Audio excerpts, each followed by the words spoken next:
ನೀವು ಡೇಟಿಂಗ್ ಆ್ಯಪ್ಗಳನ್ನು ಏನಾದರೂ ಬಳಸ್ತಾ ಇದ್ದೀರಾ, ಬಳಸ್ತಿದ್ದೀರಿ ಅಂತಾದರೆ ಎಚ್ಚರಿಕೆಯಿಂದಿರಿ. ಸ್ನೇಹ ಸಲುಗೆಯ ಹೆಸರಿನಲ್ಲಿ ಆ್ಯಪನ್ನು ಬಳಸಿದರೆ ಆ ಆ್ಯಪ್ನ ಕಾರಣಕ್ಕಾಗಿ HIV ಸ್ಪ್ರೆಡ್ ಆಗಿದೆ ಅನ್ನುವಂಥ ಮಾಹಿತಿ. ಏಡ್ಸ್ ಪ್ರಿವೆನ್ಷನ್ ಸೊಸೈಟಿ ಆಘಾತಕಾರಿ ಸತ್ಯವನ್ನು ಬಯಲು ಮಾಡಿದೆ. ರಾಜ್ಯದ 2 ಕಾಲೇಜು ವಿದ್ಯಾರ್ಥಿಗಳು HIV ಸೋಂಕಿತರಾಗಿದ್ದಾರೆ. ಯಾಕೆಂತಂದ್ರೆ ಇವರು ಈ ಡೇಟಿಂಗ್ ಆ್ಯಪ್ ಅನ್ನು ಬಳಸ್ತಾ ಇದ್ರು. ಡೇಟಿಂಗ್ ಆ್ಯಪ್ ಅನ್ನು ಬಳಸಿ ಮಹಿಳೆಯೊಬ್ಬಳನ್ನು ಪರಿಚಯ ಮಾಡಿಕೊಂಡಿದ್ರು.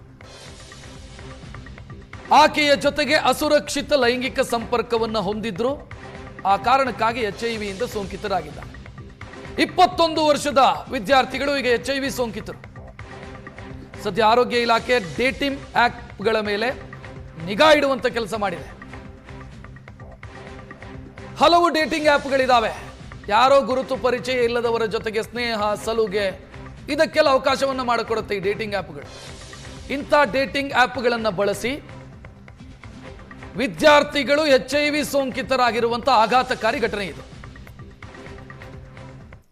ಈಗ ನೋಡ್ತಾ ಇರೋದು ಡೇಟಿಂಗ್ ಆ್ಯಪ್ಸ್ ಬಹಳಷ್ಟು ಇದೆ ಆ್ಯಂಡ್ ಅದು ಭಾಳ ಕಮರ್ಷಿಯಲ್. ಇದರಲ್ಲಿ ನಿಮಗೆ ಡೇಟಿಂಗ್ ಆ್ಯಪ್ಸ್ ಬಗ್ಗೆ ಡೀಟೇಲಾಗಿ ನಾನು ಏನಾದರೂ ಹೇಳಬೇಕು ಅಂದರೆ, ಈ ಓಲಾ ಆ್ಯಪಲ್ಲಿ ಮತ್ತು ಈ ನಾವು ವೆಹಿಕಲ್ಸು ಏನು ಹೈರ್ ಮಾಡ್ತೀವಿ ಇಲ್ಲಿ ಊರಲ್ಲಿ ಓಡಾಡೋಕ್ಕೆ ಅಂತ, ಆ್ಯಪಲ್ಲಿ ಯಾವ ಥರ ನನಗೆ ಹತ್ತಿರದಲ್ಲಿರೋ ಅಂಥ ಆಟೋಗಳನ್ನ ಮತ್ತು ಕ್ಯಾಬ್ಗಳನ್ನ ತೋರಿಸುತ್ತೆ, ಸರ್ಕ್ಯುಲೇಟ್ ಮಾಡಿ ಹತ್ತಿರ ಇರೋಂಥವು ಎಷ್ಟಿದೆ. ಆ ರೀತಿ ಡೇಟಿಂಗ್ ಆ್ಯಪಲ್ಲಿ ಯಾರ್ಯಾರು ಆ್ಯಕ್ಟಿವ್ ಆಗಿದ್ದಾರೆ ನಾನು ಆ ಆ್ಯಪಲ್ಲಿ ಹೋದ ಕೂಡಲೇ ಅನ್ನೋದನ್ನು ತೋರಿಸುತ್ತೆ. ಸೊ ಯಾರ್ಯಾರು ದೇ ಕ್ಯಾನ್ ಚೂಸ್ ಯಾರ ಜೊತೆ ಅವ್ರಿಗೆ ಆ್ಯಕ್ಟಿವಿಟಿ ಮಾಡಬೇಕು, ಕಮ್ಯುನಿಕೇಟ್ ಮಾಡಬೇಕು ಅನ್ನೋಂಥದ್ದು ಚೂಸ್ ಮಾಡಿಕೊಂಡು they go with them. And it has also become a commercial thing. So commercial ಇದ್ದಾಗ ನೀವು ಯಾವ ಊರು, ನೀವೆಲ್ಲಿಂದ ಬಂದ್ರಿ, ಈ ರೀತಿ ಯಾವುದೇ ಮಾಹಿತಿನ ತಗೊಳೋದಿಲ್ಲ. ಸೊ ಹೆಚ್ಚಿನ ಡೀಟೇಲ್ ನೀಡೋದಕ್ಕೆ ನಮ್ಮ ಪ್ರತಿನಿಧಿ ಮುತ್ತಪ್ಪ ಫೋನ್ ಸಂಪರ್ಕದಲ್ಲಿ. ಮುತ್ತಪ್ಪ, ಈಗಂತೂ ಡೇಟಿಂಗ್ ಆ್ಯಪ್ಗಳು ಸಿಕ್ಕಾಪಟ್ಟೆ ಆಗಿಬಿಟ್ಟಿದ್ದಾವೆ. ನಿಗಾ ಇಡಬೇಕು, ಕಂಟ್ರೋಲ್ ಮಾಡಬೇಕು ಅಂತಂದ್ರೆ ಹೆಂಗೆ, ಏನು ಮಾಡ್ತಾರೆ, ಏನಾದರೂ ಯೋಚನೆ ಇದೆಯಾ ಇದರ ಬಗ್ಗೆ? ರಕ್ಷದ್, ಈಗ ಆರೋಗ್ಯ ಇಲಾಖೆ ಬಳಿ ಇರುವಂತದ್ದು ಈಗ ಏನ್ ಡೇಟಿಂಗ್ ಆ್ಯಪ್ಗಳಿದಾವೆ, ಥರ್ಡ್ ಪಾರ್ಟಿ ಅಪ್ಲಿಕೇಶನ್, ಅವುಗಳನ್ನು ಕೂಡ ಕಂಟ್ರೋಲ್ ಮಾಡೋದಕ್ಕೆ ಸರ್ಕಾರಕ್ಕೆ ಕೂಡ ಒಂದು ಪತ್ರ ಬರೆಯುವಂತಹ ಕೆಲಸ ಕೂಡ ಮಾಡ್ತಿದ್ದಾರೆ. ಯಾಕಂದ್ರೆ ರಾಜ್ಯದಲ್ಲಿ ಈ HIV ಪ್ರಮಾಣವನ್ನ ಕಡಿಮೆ ಮಾಡ್ಬೇಕಂತ ಹೇಳಿ ಸರ್ಕಾರ ಸಾಕಷ್ಟು ಯೋಜನೆಗಳನ್ನ ಜಾರಿಗೆ ತಂದ್ರೂ ಸಹ ಇತ್ತೀಚೆಗೆ ಯುವ ಪೀಳಿಗೆಯಲ್ಲಿ ಈ ಒಂದು ಏನು ಕಾಯಿಲೆ ಹೆಚ್ಚಾಗಿ ಹರಡ್ತಾ ಇರುವಂತದ್ದು ಈಗ ದೊಡ್ಡ ಆತಂಕಕಾರಿ ವಿಚಾರ. ಕಳೆದ 4-5 ವರ್ಷಗಳನ್ನ ಹೋಲಿಕೆ ಮಾಡಿದ್ರೆ 2-3 ವರ್ಷಗಳಿಂದ HIV ಸೋಂಕಿತರ ಸಂಖ್ಯೆ ಹೆಚ್ಚಾಗಿ ಕಂಡು ಬರ್ತಾ ಇರುವಂತದ್ದು.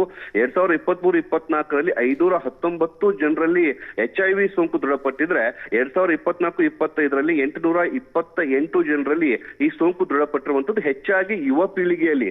ಈಗಾಗಲೇ ಆರೋಗ್ಯ ಇಲಾಖೆ ಕೊಟ್ಟಿರುವಂತಹ ಮಾಹಿತಿ ಪ್ರಕಾರ ಒಂದೇ ಕಾಲೇಜಿನ 2 ವಿದ್ಯಾರ್ಥಿಗಳಲ್ಲಿ 21 ವರ್ಷ ಮತ್ತು 22 ವರ್ಷದ ಒಂದೇ ಕಾಲೇಜಲ್ಲಿ ಓದುತ್ತಿದ್ದಂತಹ ವಿದ್ಯಾರ್ಥಿಗಳಲ್ಲಿ HIV ಸೋಂಕು ದೃಢಪಟ್ಟಿರುವಂತದ್ದು. ಹೀಗಾಗಿ ಆರೋಗ್ಯ ಇಲಾಖೆ ಇದರ ಬಗ್ಗೆ ಸಾಕಷ್ಟು ಗಂಭೀರವಾಗಿ ಪರಿಗಣಿಸಿರುವಂತದ್ದು. ಎಲ್ಲರೂ ಮುಖ್ಯವಾಗಿ ಈ ಕೌನ್ಸಿಲಿಂಗ್ ಮಾಡುವಂತಹ ಸಂದರ್ಭದಲ್ಲಿ ಈ ಡೇಟಿಂಗ್ ಆ್ಯಪ್ ನ ಮುಖಾಂತರವಾಗಿ ಪರಿಚಯ ಆದವರ ಜೊತೆಗೆ ಆ ಮಿಲನಗೊಂಡಂತಹ ಸಂದರ್ಭದಲ್ಲಿ ಅವರಿಂದ ಸೋಂಕು ಹರಡ್ತಾ ಇದೆ ಅದು ಕೂಡ ಗೊತ್ತಾಗಿದೆ.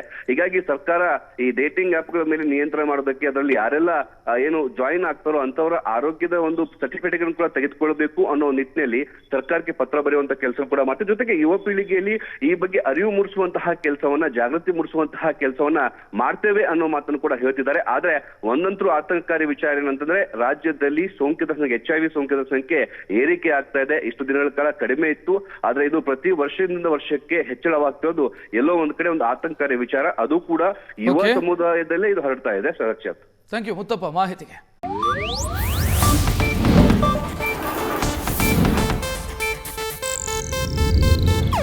ಇದು ಏಷ್ಯಾನೆಟ್ ನ್ಯೂಸ್ ನೆಟ್ವರ್ಕ್ ಪ್ರಸ್ತುತಿ.